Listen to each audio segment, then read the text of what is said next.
दोस्तों बात करते हैं सीईटी एग्जाम को लेकर। सीईटी एग्जाम को लेकर क्या बात करेंगे आज, मतलब ये अखबार का टुकड़ा देख सकते हैं आप। सरकार सीईटी को 2 चरणों में कराना चाहती है। कितने चरणों में कराना चाहती है? सीईटी को 2 चरणों में कराना चाहती है। और 2 चरणों में कौन सा? एक तो है प्री और दूसरा है मेंस।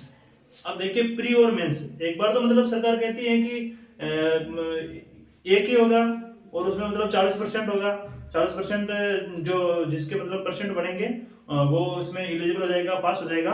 और अब सरकार मतलब इसको परिवर्तन करके इसमें और इसको प्री और मेंस का एग्जाम करवा रही है, यानी इसमें 2 चरणों में इनको इस एग्जाम को करवा रही है। ठीक है, और ये संभव है लगभग, ठीक है ना। एग्जाम एक प्रकार से संभव है, सरकार की नीति साफ है इसमें। और न्यूनतम जो इसमें मार्क्स है, न्यूनतम मार्क्स दोस्तों उत्तीर्णांक जो है 60% का होगा। जिसके 60% से ऊपर होंगे या 60% होंगे उसको ही इसमें एलिजिबल माना जाएगा। ठीक है, और इसमें क्या है कि मतलब जैसे पहले प्री कराएंगे, प्री में भीड़ निकल जाएगी आधी अधूरी तो, और फिर मेंस कराएंगे, मेंस में और भीड़ निकल जाएंगी। जैसे प्री में 4 लाख पास हुए और 4 लाख पास हुए तो अब मेंस हो गए, मेंस में 2 लाख रह गए। सरकार क्या है कि संभाग स्तर पे इसको सीईटी एग्जाम को कराना चाहती है। और मेन एग्जाम जो जैसे पटवारी रीट मतलब पटवारी है, वीडियो है, ऐसे एग्जाम को क्या है कि सरकार संभाग स्तर पर कराना चाहती है, सब जगह नहीं कराना चाहती, इसलिए मतलब प्री और मेंस का इसमें इन्होंने डाला है। ठीक है, और दूसरी बात करते हैं 2024 की जो वैलिडिटी है वो तो फरवरी में वैसे ही खत्म होगी, मतलब होने वाली है।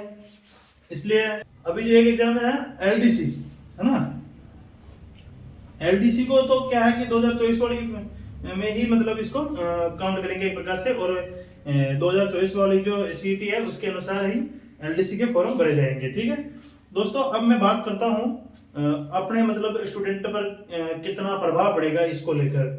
एक तो पहले प्री कराएंगे, मतलब स्टूडेंट कितना पढ़ता जाएगा, वो सब वो मतलब पढ़ता ही रहेगा क्या? हाँ, सरकार की क्या मनसा है, मतलब ये एग्जाम करा करा के बस ओनली फॉर उनको बस वो पढ़ते जाए हैं। ये एक प्रकार से गलत है, लेकिन मतलब एक प्रकार से माने तो कुछ सही भी है ना। फायदे ये है कि इनमें मतलब कचरा निकल जाता है एक प्रकार से, और जो मतलब पढ़ने वाले बच्चे हैं वो आगे वैसे ही बढ़ते जाएंगे। लेकिन मतलब अब कितने एग्जाम करेगा, प्री करेगा, फिर मेंस करेगा, उसके बाद वीडियो का एग्जाम देगा या पटवारी का एग्जाम देगा, ये बहुत सारा लफड़ा है इसमें। काफी सारे लोग कह रहे हैं कि भाई प्री करवा रहे हैं और मेंस भी करवा रहे हैं, तो अभी इंटरव्यू क्यों नहीं करवाते थे? काफी लोग तो कह रहे फिर इंटरव्यू क्यों छोड़ रहे हो, फिर इंटरव्यू करवा दो, इसमें फिजिकल कर दो इसमें।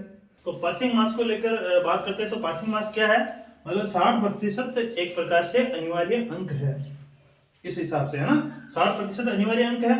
और वैलिडिटी की बात करते हैं, वैलिडिटी कितनी साल की है? इसमें 3 साल तक की वैलिडिटी है। अच्छे अंक लाओ और 3 साल तक निश्चिंत रहो, है ना। भर्ती आएगी तो ठीक है, नहीं आएगी तो निश्चिंत रहनी है। तो दोस्तों बात करते हैं क्वेश्चन की, है ना।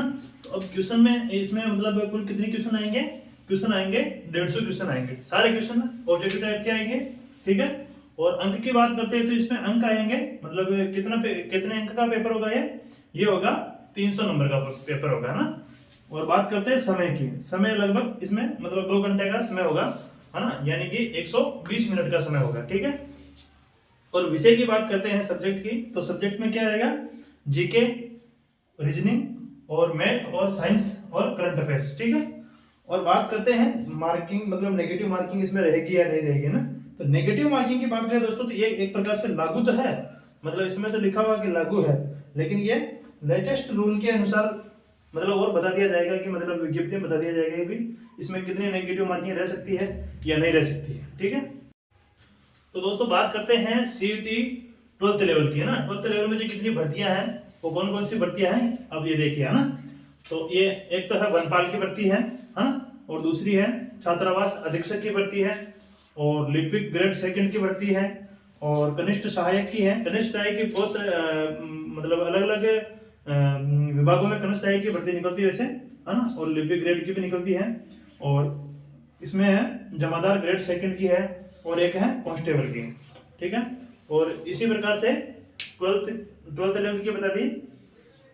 और अब बात करेंगे हम ग्रेजुएशन लेवल की, है ना दोस्तों। अब अपन बात करते हैं सीईटी स्नातक लेवल की। स्नातक लेवल की भर्तियां जो है वो कौन कौन सी होती है देखिए, है ना।